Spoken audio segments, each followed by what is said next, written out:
A palavra de Deus. Neemias lidera um genuíno avivamento. Neemias capítulo 8, versículo 2 e 3. E Esdras, o sacerdote, trouxe a lei perante a congregação e leu nela, desde a alva até o meio-dia, perante homens e mulheres e sábios, e os ouvidos de todo o povo estavam atentos ao livro da lei. Os avivamentos da história do povo de Israel e da igreja só tiveram resultados duradouros quando começaram e prosseguiram sobre o ensino da palavra de Deus. Avivamento sem a exposição da Bíblia Sagrada não passa de um mero movimento religioso, pois não resulta em mudanças significativas e transformadoras de vidas.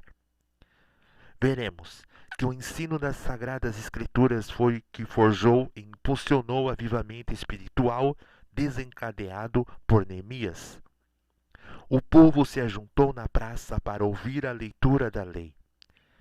Reunidos para ouvir a lei, Neemias relata que o povo, egresso do exílio babilônico, tinha fome e sede por ouvir a palavra de Deus.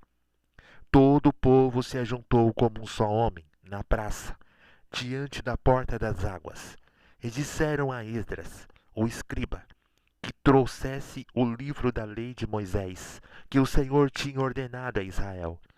Neemias 8:1. E assim tem início, bem diante da porta das águas, um poderoso avivamento na história de Jerusalém.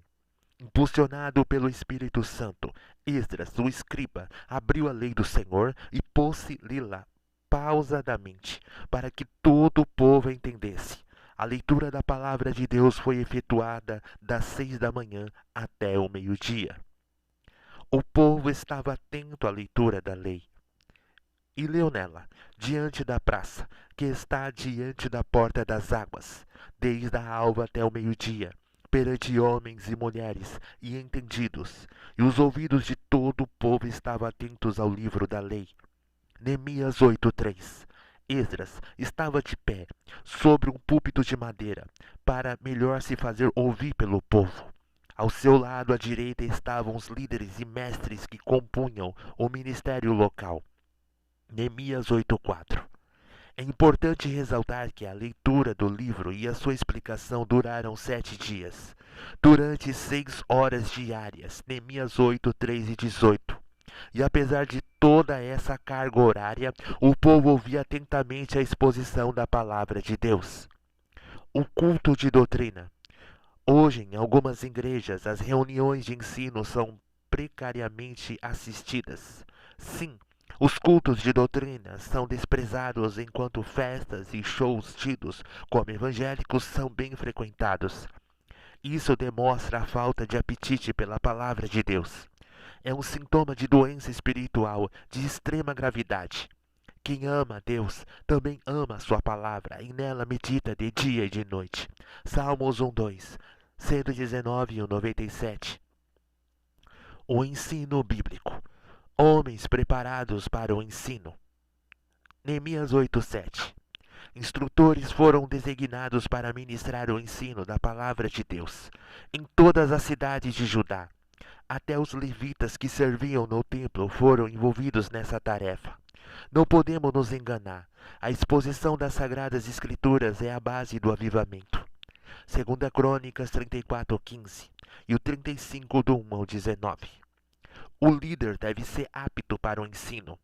Além do pastor, há pessoas na igreja local que foram dotadas por Deus com habilidades para o ensino. Conforme escreve Paulo, se a ensinar, haja dedicação ao ensino. Romanos 12:7b. O mesmo acontecia no Antigo Testamento. Os israelitas no templo de Esdras, confrontados pela palavra de Deus, arrependeram-se dos seus pecados e foram procurar o favor divino.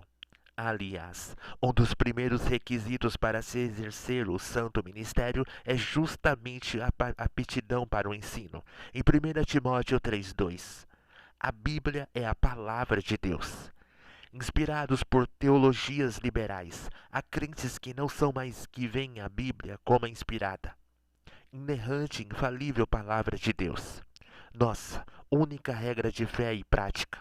Alguns chegam a ensinar que a Bíblia limita-se a conter a palavra de Deus. Cuidado, esse ensino é diabólico. A Bíblia é de fato a palavra de Deus. Leia com atenção em 2 Timóteo 3,16. É indispensável, por conseguinte, que o crente estude e obedeça fielmente às Escrituras Sagradas, pois sem essas não pode haver avivamento. O entendimento da palavra gerou avivamento, o ensino significativo. E leram o livro, na lei de Deus, declarando e explicando o sentido. Faziam com que lendo se entendessem Neemias 8:8. Esdras não se limitou a ler as sagradas escrituras, mas declarando e explicando cada texto exposto. Aleluia! Fez com que todos compreendessem o real significado da palavra de Deus. Entendendo, o povo chorou. Era um choro de sincero arrependimento. Esdras e Neemias, porém, disseram à nação: Esse dia é consagrado ao Senhor vosso Deus, pelo que não vos lamenteis e nem choreis.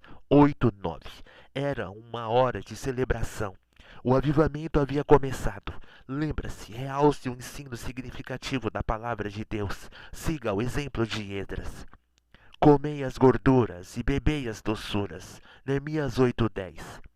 Esdras e Neemias despediram o povo, a fim de que esse, segundo o costume judaico, saísse a celebrar as vitórias conquistadas no Senhor.